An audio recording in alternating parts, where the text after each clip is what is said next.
Welcome to MK Intel दोस्तों, channel में आपका स्वागत है। उम्मीद करता हूँ आज आपने अपना कुछ सुरक्षित तो कम से कम रखा होगा। अगर आप मेरा वीडियो देखते हैं और लेवल्स को फॉलो करते हैं तो आज आप कम से कम लूटने से बचे होंगे। आज रिटेल को बहुत अच्छे से लूटा मार्केट ने, जिसमें कि उसने कंफ्यूज कर दिया था शुरू में, यही नहीं समझने दिया कि वो ऊपर जा रही है कि नीचे। जब तक लोग डरते रहे तब तक उस साइड का मूव नहीं आया, और जैसे ही उन्होंने सोचा कि अब तो ये मूव कन्फर्म हो गया, तभी वो पलट जाता था। पुट में भी और कॉल में भी दोनों तरफ, हालांकि प्रीमियम से बहुत लॉस नहीं हुआ लेकिन ट्रैप किया गया है। और आज का डेटा देखकर जो समझ में आ रहा है वो ये कि भाई ये सच में सिर्फ गेम ही है और हो रही है, क्योंकि एफ आई आई जो रोज बेच रहे थे अच्छा खासा, उन्होंने आज बाइंग करी है, और डी आई जो रोज खरीद रहे थे उन्होंने आज सेलिंग करी है। आइए देखते हैं डेटा। शुरू करते हैं वीडियो को। Before we start I request to go through the disclaimer. जरूरत हो तो वीडियो को पॉज कर पढ़ें। देखिए आज क्या हुआ। आज एफआईआईज जो रोज बेच रहे थे, कल इन्होंने बेचा था 1565 करोड़ का फ्राइडे को, और उससे पहले भी करीब 2000 करोड़ का टोटल में बेच ही रहे थे। पूरे मंथ की बात करें तो अभी तक एफआईआईज लगातार सेलिंग में थे, और आज उन्होंने बाइंग कर ली है 590 करोड़ से ज्यादा की। और डीआईआईज जो लगातार खरीद रहे थे, जिन्होंने कल यानी कि फ्राइडे को बाइंग करी थी 3245 करोड़ की, उन्होंने आज सेलिंग करी है नेट में 423 करोड़ से ज्यादा की। इस तरह से जो मंथली फिगर सितंबर की हो गई है वो हो गया है कि एफआईआई जो है नेट सेल ऑफ कर चुके हैं अभी तक 17,717 करोड़ का, और डीआईआई जो है वो बाइंग कर चुके हैं 13,696 करोड़ से ज्यादा का। सालाना फिगर की बात करें जनवरी से लेकर अभी तक की, तो अभी तक एफआईआई जो है वो बेच चुके हैं 2,85,665 करोड़ से ज्यादा का माल। उसके अगेंस्ट में डीआईआई जो है वो खरीद चुके हैं 2,49,140 करोड़ से ज्यादा का माल। और इस तरह से जो मार्केट आज क्लोज हुई है वो 207 पॉइंट का लॉस कर कर बंद हुई है। 1.21% का लॉस है।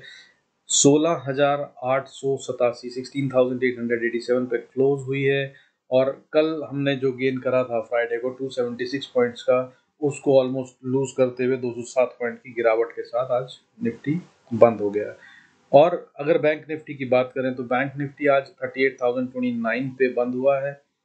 फ्राइडे को हमने जो गेन करा था 984 पॉइंट्स का, उसमें से 602 पॉइंट आज छोड़ दिए हैं, बैंक निफ्टी ने लूज कर दिए हैं। हालांकि 1.56% का लॉस है।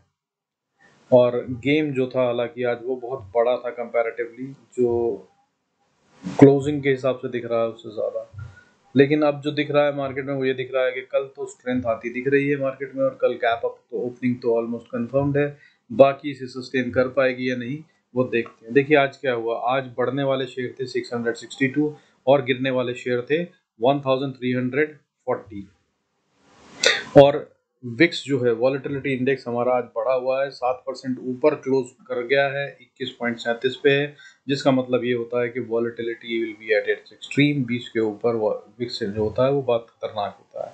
मतलब आप रिटेल की वाट लगनी है तो बहुत कॉशियसली ट्रेड कीजिएगा। और अगर आप मेरे लेवल्स पे काम कर सकते हैं या करते हैं तो भाई उसको नोट कर लीजिएगा, और उस पर ही जो मैं कहता हूँ कहाँ पे बुक करना है, कहाँ पे स्टॉप लॉस फिल करना है, कहाँ पे एंटर करना है, अगर आप ऐसा करेंगे तो आई एश्योर यू दैट आप अच्छा प्रॉफिट बना पाएंगे। फर्दर आगे चलते हैं। देखिए आज के सेक्टर जो थे उस लगभग सारे सेक्टर गिर रहे थे, सिर्फ एक फार्मा सेक्टर था जो नहीं गिर रहा था। हालांकि टॉप में जो गिरने वाले सेक्टर थे वो थे मेटल, बैंक, ऑटो, एफएमसीजी। मैं बता रहा हूँ इसमें से माल निकलवाया जा रहा है, ये वो सेक्टर्स हैं क्योंकि मेटल्स में एक तेजी बनती है, और ऑटो में भी बहुत टाइम से ड्यू है और अच्छा चलेगा ये आने वाले टाइम में। और बैंक्स की तो आप जानते ही हैं, कोई कारण ही नहीं है, जब सब कुछ चलेगा तो बैंक्स तो दौड़ेंगे। हालांकि आरबीआई ने जो पॉलिसी दी थी उसकी वजह से मोमेंट्री गेन आना था वो आया, और उसके बाद फिर आज लूज कर दिया है, बट कल फिर वापस आ जाएगा। बैंक्स को भी बहुत ज़्यादा चिंता का विषय नहीं है। हालांकि आज टॉप शेयर्स जो गिरने वाले थे अगर उनकी बात करूं तो उसमें अदानी ग्रुप के शेयर्स बहुत गिरे हैं आज। अदानी एंटरप्राइज जो है वो आज लगभग करीब 8.5% से ज़्यादा, एक टाइम पे इनफैक्ट 10% तक गिर गया था, आज 8.64% के डिप के साथ बंद हुआ है। और यही मेन कंट्रीब्यूटर भी था आज निफ्टी के पॉइंट खाने में। अगर 207 पॉइंट की बात करूं तो उसमें से 1/4 मतलब 50 पॉइंट्स की बात कर रहा हूँ, परसेंटेज की नहीं। 200 पॉइंट जो डिप आया है, गिरावट हुई है निफ्टी में, उसमें से 50 पॉइंट अदानी एंटरप्राइज के गिरने से हुई है। इसके अलावा Bajaj finance, ICICI bank, Adani port और इन्फोसिस ने भी मिलकर गिरावट में कंट्रीब्यूशन करा। बाकी के 50 पॉइंट वहां से आए, यानी कि लगभग टोटल में 99.32 पॉइंट्स जो हैं वो इन 5 शेयरों ने खा लिए, जिसकी वजह से 207 पॉइंट नीचे बंद हुई है। बाकी का गेम कहाँ हुआ, वो India cement Eicher motor, Apollo tyre जैसे बड़े बड़े शेयर गिर रहे थे, जैसे कि इंडियन सीमेंट जो है 5.76% गिरा, आयशर मोटर 5.67% गिरा, अपोलो टायर्स भी 5.29% गिरा, अंबुजा सीमेंट, डॉक्टर लाल पैथलैब भी 5% से ज़्यादा गिरने वाले शेयरों में थे। इसके अलावा आदित्य बिरला जो फाइनेंस है वो 4.8% गिरा। इसके अलावा अगर हम बात करें बढ़ने वालों के बारे में, तो फार्मा सेक्टर था जो बढ़ रहा था। हालांकि मैं आपको एक बात बता दूं यार, जो फार्मा सेक्टर है ना, ये क्यों बढ़ रहा है ना, मेरी समझ में नहीं आ रहा।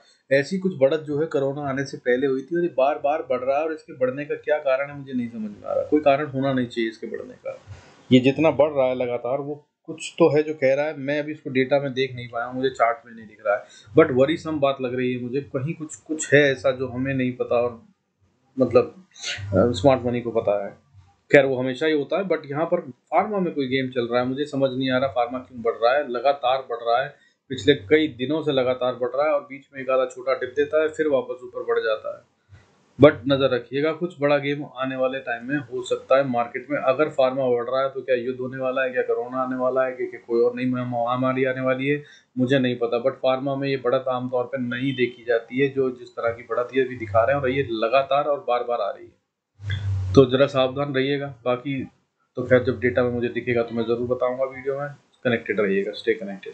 आइए अब देख लेते हैं कि कौन से शेयर्स थे जिन्होंने कंट्रीब्यूट करा। हालांकि बहुत ज़्यादा कुछ नहीं था। ONGC, doctor Reddy, Cipla, Bharti Airtel, Divi's lab थे जो बढ़ने वाले शेयर थे, जिन्होंने बहुत ज़्यादा नहीं कंट्रीब्यूट करा निफ्टी को बचाने में। ये वो शेयर हैं जो निफ्टी की वैल्यूएशन में बहुत फ़र्क नहीं रखते हैं। अदरवाइज जितना ये बड़े हैं उस हिसाब से ये 50-100 पॉइंट का कंट्रीब्यूशन कर देते अगर ये बड़े होते। यानी कि इनकी जगह पे अगर Reliance, HDFC bank, ICICI bank जैसे शेयर होते तो ये कम से कम 50-100 पॉइंट, जितनी परसेंटेज में ये बढ़े हैं, 50-100 पॉइंट का कंट्रीब्यूशन कर देते। जैसे कि आज लुपिन जो है वो 6.21% बढ़ा, 6.21%, जाइडस लाइफ 5.8%, ऑरबिंदो फार्मा 4.82% बढ़ा, ग्लेनमार्क फार्मा, इप्का लैब, ये भी 5-5% बढ़े हैं, ऑलमोस्ट 4.5-5%। तो अच्छी बढ़त थी फार्मा में, बट क्यों थी ये मेरी समझ में नहीं आया, और नहीं आ रहा है। इसका कोई कारण नहीं है इतनी ज़्यादा बढ़त, वो भी एक साथ सारे फार्मा शेयर में। किसी एक के पास कोई नया पेटेंट आया हो, नई दवाई खरीद बना दी हो उसने, तो होता है। बट ये सारे के सारे चल रहे हैं यार, मुझे समझ में नहीं आ रहा है। कुछ चिंता का विषय तो नहीं है, बट एनी विच अभी जब तक हम कर सकते हैं एंजॉय करें, और बाकी लेवल्स का ध्यान रखिए, जो भी होगा वो होता रहेगा। बाकी जो चार्ट पे दिखेगा वो तुम्हें बताते हैं। आइए बाकी के इंडिकेटर्स देख लेते हैं। इंडिकेटर्स के हिसाब से अगर हम देखें तो गोल्ड जो है आज लगभग 0.07% ऊपर है, 50,130 पर चल रहा है। सिल्वर में एक बहुत ही शानदार तेजी है, और मेरा आज पहला टारगेट जो मैंने आप लोगों को 60,000 का दे रखा था, जब से 50,000 पे चल रहा था तब से दे रहा हूँ, लगभग 1.5 महीना हो गया, और आज फाइनली इसने 60,000 को पार कर दिया है। 6.72%, 6.72% के गेन के साथ अभी ये ट्रेड कर रहा है 60,678 पर। और क्रूड में भी आज एक अच्छी तेजी है, 4% से ज़्यादा की, 6,792 की। हालांकि ये दोनों कोई बड़ा खतरा नहीं है हमारी इकोनॉमी और मार्केट के लिए, इतनी बढ़त के बाद भी ये बहुत हिट नहीं देंगे। हाउएवर डॉलर जो है वो आज फिर बढ़ा हुआ है 0.39% के गेन के साथ, 82 के ऊपर चल रहा है। और मैंने बताया हम अगर हमारी मार्केट को नया हाई बनाना है या वापस ऊपर बढ़त की तरफ जाना है 17,200 को पार कर कर, तो इसे 2000 नीचे आना ही होगा। नहीं आया तो ये इकोनॉमी के लिए बहुत बड़ा हिट है, जिसकी वजह से हम फिर से बाहर आएंगे। हालांकि हम सेफ जोन में 80 के नीचे ही रह सकते हैं, ये 80 के नीचे वादा दिख नहीं रहा है। तो नज़र बनाए रखिएगा, जब तक ये है तब तक बहुत ज़्यादा ऊपर की उम्मीद मत रखिएगा। और मार्केट का जो ट्रेंड चल रहा है मैं आपको बता दूं, ये कुछ इस तरह से चल रहा है कि रिटेल को डराने के लिए बार बार कुछ ऐसा नया लो दिखाएंगे ये, जो आपकी समझ से परे होगा, और आप डर जाएंगे और अपना माल निकाल कर बेच देंगे, और ये ऐसे ऊपर जाएंगे जिससे आपको लगेगा कि अरे मैं छूट तो नहीं गया कहीं। तो ये इस तरह से गेम चल रहा है। फर्दर आज SGX निफ्टी जो है, सिंगापुर इंडेक्स जो है निफ्टी का, वो आज ऊपर चल रहा है, अभी 17,000 के ऊपर है, 130 पॉइंट की बढ़त के साथ ट्रेड कर रहा है। और ये फिर से अश्योर करता है कि कल गैप अप ओपनिंग बहुत हाई प्रोबेबिलिटी है, जिसकी मुझे काफ़ी ज़्यादा उम्मीद है। आइए अब देख लेते हैं कि हमें किन लेवल्स पे ट्रेड करना है और कल क्या होगा, कैसे होगा। तो कल के लिए आपको लेवल्स नोट कर लीजिए। बड़ी वाली रेंज के अगर बोलूँ तो निफ्टी को 16,830 और 930 पे नज़र रखिए। 830 के नीचे ये सिर्फ सेल है, और मुझे नहीं लगता है कि 830 को तोड़ के बंद होगा जब तक ये 830 को नहीं तोड़ता। मैं 850 कह रहा था कई दिन से, ये 830 की हो गई है एवरेज, तो 830 पे नज़र रखिए। और ऊपर की अगर हम बात करें तो 16,930 के ऊपर हो तो आप सिर्फ बाय का सोचिएगा, सेल का मत सोचिएगा। ये अच्छी बढ़त दिखा सकता है। बैंक निफ्टी की अगर हम बात करें तो दोस्त अभी 38,030 के आसपास बंद हुआ है। 38,100 पर ध्यान रखिएगा, इसके ऊपर हो तो बाय कीजिएगा और सिर्फ बाय कीजिएगा, और इसके नीचे अगर हो तो 38,000 तक का इंतजार कीजिएगा, उसको तोड़े तभी ट्रेड लेने की कोशिश करिएगा सेल साइड का। ठीक है, आइए आगे देख लेते हैं हमारे चार्ट्स के अंदर छोटे छोटे लेवल्स के हिसाब से कहाँ ट्रेड करना है, कैसे करना है। Before that I request to go through the disclaimer as per SEBI norms. जरूरत हो तो वीडियो को पॉज करके पढ़ें। देखिए ये है चार्ट निफ्टी का। अगर हम बात करें बैंक निफ्टी से निफ्टी की अगर हम बात करें तो मैंने कल आपको बताया था जो लेवल, उसमें क्रिटिकल लेवल बताया था। इनफैक्ट मैंने पहले एक बॉक्स बताया था जो बोला था 17,060 से लेकर 17,000 के बीच का, 16,999 के आसपास बनता है, 95 के आसपास। इस रेंज में शेयर रह सकती है मार्केट, तो कम्प्लीटली साइडवेज होगी। और इसने करा काम यही, नीचे आई एक बार, इसको बॉक्स को तोड़ा और वापस फिर बॉक्स में चली गई और इसकी अपर रेंज को रोक कर रेजिस्टेंस मानकर वापस आई। और फिर मैंने क्रूशियल लेवल जो 17,000 का बताया था आपको, 17,000 17,020 का, उसके बीच में आकर ये थोड़ी देर टाइम पास करा और फाइनली फिर उसके बाद ये बॉक्स से निकलकर इसको तोड़ गई। यानी कि बिल्कुल परफेक्ट ट्रेडिंग जो एज पर बुक्स होती है, यानी कि पहली बार ब्रेकआउट, ब्रेकआउट के बाद लेवल रीटेस्ट, रीटेस्ट के बाद फिर फाइनल ब्रेकआउट और अच्छे से fall. That's what has happened. इतनी परफेक्ट, अगर आप जरा भी मतलब थोड़ा बहुत ध्यान करा हो, पढ़ाई करी हो अगर आपने चार्ट्स की, तो उसके मुताबिक ये परफेक्ट मूवमेंट होता है। यानी कि मतलब ब्रेकआउट, फिर रीटेस्ट, फिर उसके बाद नीचे और फिर उसके बाद बड़ा फॉल या बड़ा अपसाइड, तो वो चला और हमारे लेवल्स ने परफेक्टली काम करा। अब आज के लिए भी ऑलमोस्ट सेम लेवल्स बनते हैं, हालांकि ये नीचे की तरफ है, तो अब ये बॉक्स जो है वो अभी इनवैलिड हो जाता है, लेकिन बाकी की रेंज जो है वो वैसी रहती है। तो अगर बाकी की कहानी आपको समझा चुका हूँ, लेवल्स की बात करते हैं। अगर ऊपर जाना चाहता है रिवायत के अनुसार, सबसे पहले ऊपर के लेवल्स, तो ऊपर जाने के लिए सबसे पहली रेजिस्टेंस जो है वो 16,900 है। 900 के बाद फिर 930 से 50 का एरिया बनता है। अगर इसको पार कर ले, ये वो हालांकि स्टिफ रेजिस्टेंस है, बट ये जिस तरह से गेम कर रहा है ये इसको जरूर पार कर लेगा हल, और ये यहीं पे घूमने के मूड में है, इसलिए बड़ा वाला खतरा नहीं है, इसको पार कर लेगा ये। इसको पार कर ले तो फिर अगले लेवल में 16,993, फिर 17,017 और उसके बाद 17,060 के लिए आप गेम कर सकते हैं। एक एक लेवल पे ध्यान रखिएगा। इसके बाद अगर रिवर्सल की बात करूं तो अगर 950 पे नहीं आया तो आप 17,016 पे ध्यान रखिएगा, 17,020 के आसपास, 17,016-20 के आसपास। यहाँ से बहुत हाई प्रोबेबिलिटी है कि ये रुक कर टाइम बिताए या फिर वापस आए। यानी कि ये वाली वो जगह है जहाँ पर प्रीमियम्स उड़ सकते हैं। और अगर किसी सुपर कैंडल से, यानी कि बड़ी सी कैंडल इससे ऊपर 50-60 पॉइंट ले जाकर खड़ी कर दे तो कोई दिक्कत नहीं, अदरवाइज यहाँ पर ये अपना प्रॉफिट बुक कर लीजिएगा या स्टॉप लॉस ट्रेल कर लीजिएगा। इसके बाद अगर आगे बात करें अगली रेजिस्टेंस, तो 17,100 से 110 के बीच में आती है। ये एरिया भी है जहाँ पे चांसेस हैं कि यहाँ से ये पलट जाए, और अगर यहाँ नहीं पलटा तो फिर उसके बाद 17,141-40 का एरिया है, जिसमें बहुत हाई प्रोबेबिलिटी है कि यहाँ से वापस नीचे ट्रेवल कर ले या टाइम बिताए। और अगर इसको पार कर लिया, यहाँ पर भी आप 17,140 के आसपास भी अपना स्टॉप लॉस छोटा कर लीजिएगा, क्योंकि इसको पार करना या तो बहुत मुश्किल होगा या फिर एक ही झटके में कर जाएगा जिस तरह से गेम चल रहा है। हाउएवर उसके बाद 17,170 पे आकर डेफिनेटली ये यहाँ पर रुकेगा और टाइम बिताएगा। एटलीस्ट कल तो ये इसे पार नहीं करेगा, और अगर यहाँ तक किसी तरह से आ गया तो ये यहाँ जरूर अटकना चाहिए मेरे हिसाब से। ठीक है, कंटिन्यूसली ये काफ़ी बड़ी रेजिस्टेंस बन चुकी है। हाउएवर पॉसिबिलिटीज है, क्योंकि ये 5वीं 6ठी बार आ रहा है, तो ये इसको ब्रेक भी कर दे, लेकिन ये ब्रेक तब करेगा जब इसको नए हाई बनाने की तरफ बढ़ना होगा, यानी कि वापस 17,500 और 18,000 को छूने के मूड में होगा। उससे पहले ये नहीं करेगा, हालांकि मुझे डेटा में ऐसी स्ट्रेंथ अभी नहीं दिख रही है। अब अगर नीचे जाना चाहता है तो क्या होगा, नीचे जाने के लिए सबसे पहली सपोर्ट जो है वो 16,850 पे है। 850 को इसे नहीं तोड़ना चाहिए। 850 से 830 का एरिया वो है जहाँ से इसे बाउंस कर लेना चाहिए, लेकिन ये जिस तरह से डराना चाहते हैं तो हो सकता है कुछ झटका नीचे की तरफ मार दें। तो अगली सपोर्ट जो है वो 16,794 के पास, 16,794 के पास बनती है, और उसको अगर पार करके नीचे की तरफ चले तो 16,742 और उसके बाद 16,711 पे सपोर्ट बनती है। और ये सब लेवल कमज़ोर हैं, बहुत ज़्यादा रोक नहीं पाएंगे, बट आप ध्यान रखिएगा इन लेवल्स का। और अगर इसके नीचे चला जाता है 700 के नीचे, 16,700 के नीचे, तो फिर ये 16,600 से 660 की रेंज में घूमेगा, जो कि अगली सपोर्ट है क्रिटिकल वाली, और बहुत हाई प्रोबेबिलिटी है अगर नीचे जाए तो 16,660 पे से लेकर 16,600 के बीच में ये वापस बाउंस बैक करे। यहाँ पर डेफिनेटली अगर आप शॉर्ट साइड में हो तो अपना प्रॉफिट एटलीस्ट 70% तक 80% तक तो बुक कर लीजिएगा। और मैं आपको दूसरी बात बता दूं, मैं जो कर रहा हूँ वो ये कि अभी मैं फिलहाल अपना क्वांटिटी को कम कर चुका हूँ। मैं बहुत छोटी छोटी क्वांटिटीज में काम कर रहा हूँ। आज मैं 3, 4, 5, 6 लॉट में काम कर रहा था, इससे ज़्यादा नहीं कर रहा था, क्योंकि मार्केट इस तरह की है कि ये वॉलेटाइल रहेगी और ये किसी तरफ डायरेक्शन में नहीं जाने वाली है। हालांकि ये अच्छा टाइम होता है, स्कैल्पिंग का होता है, मगर इसमें ज़रा भी आप चूके और टाइमिंग मिक्स करी तो आप लॉस कर सकते हैं। सो सावधानी से करिए। पैसा बहुत ज़्यादा मिल रहा है इस समय मार्केट में, बट अगर आप राइट एंट्री और राइट एग्जिट करते हैं। आइए बैंक निफ्टी के लेवल्स देख लेते हैं।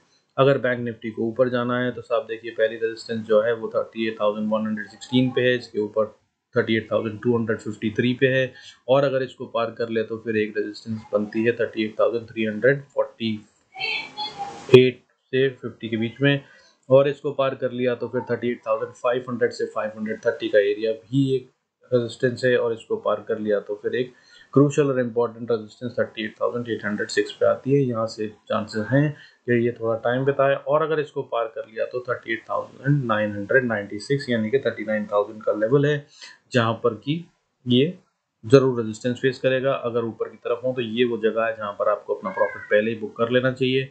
ये एरिया पे बहुत चांसेस हैं कि ये रिवर्सल ले या फिर टाइम बिताए, और अगर इसको पार कर लिया तो फिर 39,250, 39,500, फिर उसके बाद आगे के लेवल्स जो हैं वो खुल जाएंगे। हालांकि अभी फिलहाल ये उस तरफ जाता हुआ नहीं दिख रहा है, मगर कमजोर भी नहीं है, इसलिए नीचे भी नहीं जाएगा ऐसा लग रहा है। हाँ, और नीचे के लेवल्स देख लेते हैं। अगर इनकेस ये ऊपर से खुलने के बाद नीचे की तरफ दौड़ता है तो जो भी लेवल ऊपर के बताए हैं यही सपोर्ट का काम करेंगे, इन पे आप ध्यान रखिएगा। और अगर बात करें कि जहां अभी है वहां से नीचे जाना चाहता है तो 37,910 से 900 के बीच में सपोर्ट है, और एक इम्पॉर्टेंट सपोर्ट 37,747 पे है। यहाँ पर हाई प्रोबेबिलिटी है कि अगर नीचे हो तो यहाँ पर ये रुके या टाइम बिताए या वापस जाने की कोशिश करे, तो अपने स्टॉप लॉस का ध्यान रखिएगा यहाँ पर, या चाहे तो प्रॉफिट बुक कर सकते हैं और इंतजार करें इसे ब्रेक करने का। अगर ये इसको ब्रेक कर देता है तो फिर अगले 150 पॉइंट का गेम बन जाता है, दैट इज 37,606 पे अगली सपोर्ट पाएगा, और इसको भी पार कर जाए तो साइकोलॉजिकल सपोर्ट 37,500, और अगर इसको तोड़ दिया तो फिर 37,400 से 420 का एरिया है, जहाँ पे बहुत हाई प्रोबेबिलिटी है कि ये बाउंस बैक करे और अपनी गिरावट को यहीं रोक लिया। नहीं रोका तो आगे जाएगा 37,266 पे, और उसके बाद फिर 37,000 की साइकोलॉजिकल सपोर्ट, और उसके बाद 36,820 पे एक क्रूशल और क्रिटिकल इंपॉर्टेंट सपोर्ट है। हालांकि मैं आपको बता दूं, डेटा जो टेक्निकल का वो बता रहा है वो ये बता रहा है कि अभी फिलहाल वीक हूँ, लेकिन जो ग्लोबल संकेत बता रहे हैं वो ये बता रहे हैं कि ये ऊपर जा रहा है। वॉलेटिलिटी इंडेक्स भी ये कह रहा है कि मैं नीचे जाने के लिए तैयारी कर रहा हूँ, लेकिन जिस तरह से DIS बाइंग और सेलिंग कर रहे हैं, यानी कि जब बाइंग हो रही है तो वो बाइंग FIS की बाइंग में सेलिंग कर रहे हैं ताकि पैसा निकाल सकें वापस लगाने के लिए, और FIS भी कभी बाइंग करने लग जाते हैं, कभी सेल कर रहे हैं, बहुत बड़े बड़े सेल ऑफ नहीं कर रहे हैं, तो कोई गिराने के मूड में नहीं दिख रहा है।